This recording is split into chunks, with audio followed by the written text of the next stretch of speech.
Përshëndetje. Në një botë ku interneti ofron qindra video motivuese, libra vetëndihme dhe kurse online, ideja e vetëshërimit duket joshse. Pse të shkoj te një psikolog kur mund ta bëj vetë?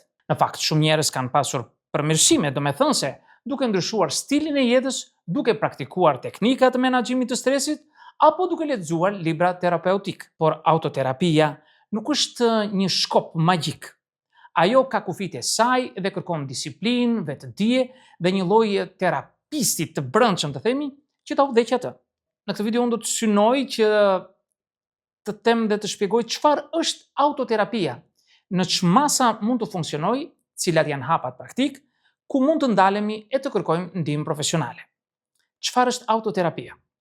Autoterapia është procesi i ndërhyrjes së vetëdijshme mbi mendimet, emocionet dhe sjelljet tona për të përmirësuar mirëqenien psikologjike.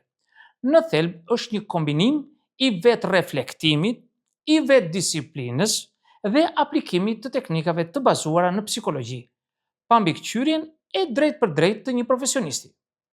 Kjo mund të përfshijë praktika ditore të vetë reflektimit, them një ditar emocional, meditimi, ndryshime në stilin e jetës që reduktojnë stresin, ushtrimet, gjumi, ushqyerja e mirë, leximi dhe zbatimi i teknikave të librave ndihmës, përdorimi i aplikacioneve për menaxhimin e humorit dhe mendimeve.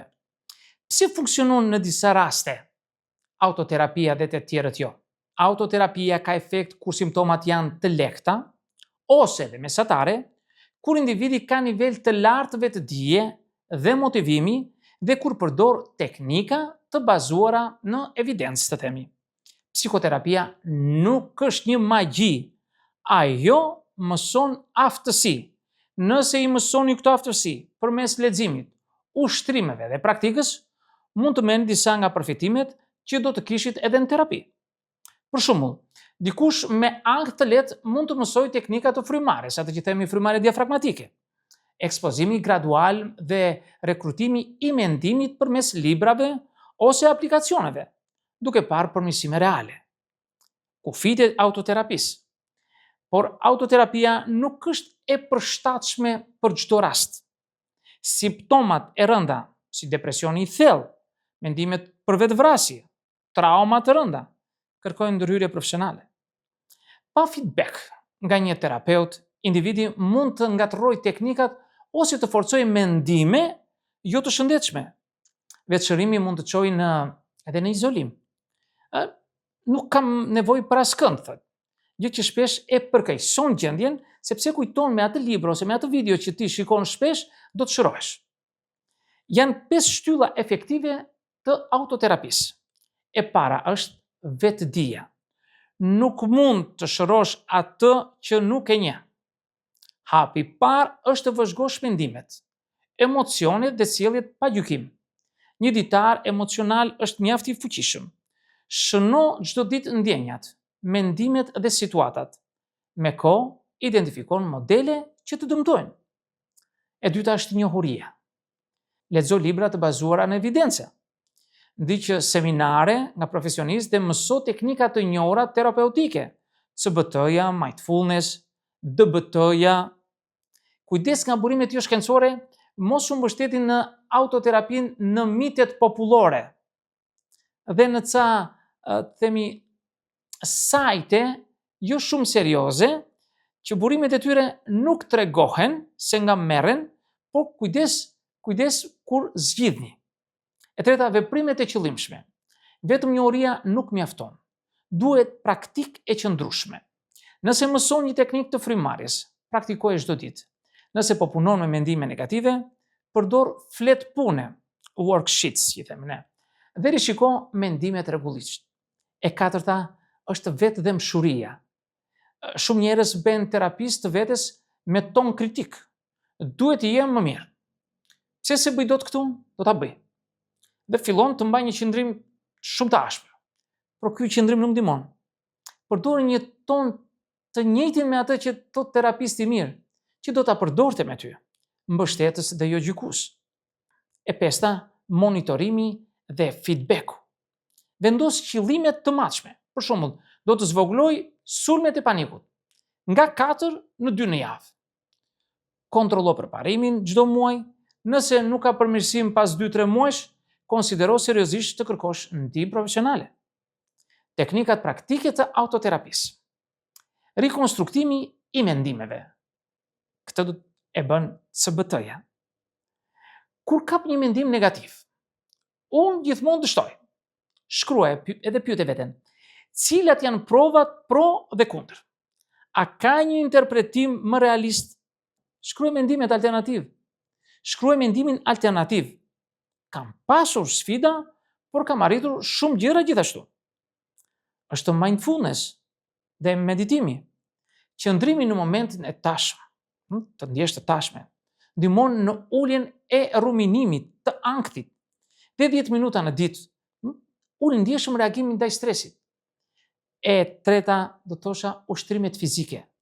Aktiviteti fizik liron endorfina dhe rrit atë që ne quajmë BDNF-n, i cili ndihmon trurin të rigjenerohet. Një shëtitje për 30 minuta në ditë ka efekt të provuar tashmë në gjendje shpirtërore. E katërta është ekspozimi gradual ndaj frikës. Nëse shmang situatat nga ankthi, përgatit një listë situatash nga më e lehta tek më e vështira dhe ekspozo veten gradualisht. Kjo zvogëlon ndjeshmërinë ndaj frikës me kohën. E pesta është ushqyerja dhe gjumi. Truri nuk funksionon pa karburant dhe pushim. Ushqimi i balancuar dhe gjumi i rregullt janë baza mbi të cilat ndërtojnë të gjitha teknikat e tjera. Kur autoterapia nuk mjafton, nëse përjetoni mendime vetvrasëse, humbje të theksuar të funksionit, nuk ngriheni nga shtrati, nuk shkoni në punë, shpërtime të forta emocionale ose trauma të patrajtuara, mos e bëni vetë. Këto janë sinjale që kërkojnë ndihmë nga profesionistë dhe donin profesionistë që të ndihmojnë në mënyrë shumë të shpejtë, në mënyrë urgjente. Psikologët dhe psikiatrit janë të trajnuar për të menaxhuar situata të tilla me siguri dhe me efikasitet. Roli i teknologjisë në autoterapi. Aplikacionet e shëndetit mendor, chatbotet terapeutik dhe platformat vetëndihmëse ofrojnë mjete të dobishme. Mund të përdorni për monitorim humorin tuaj, ushtrime meditimi, qasje në materiale edukative dhe mbështetje komunitare. Por kujdes, këto nuk zëvendësojnë terapinë njerëzore në rastet e rënda. Mentaliteti i rritjes. Autoterapia është një proces afatgjatë, jo një zgjidhje shpejtë. Shikoni si një proces mësimi. Çdo ditë po praktikoni aftësi të reja për të rregulluar mendimet dhe emocionet.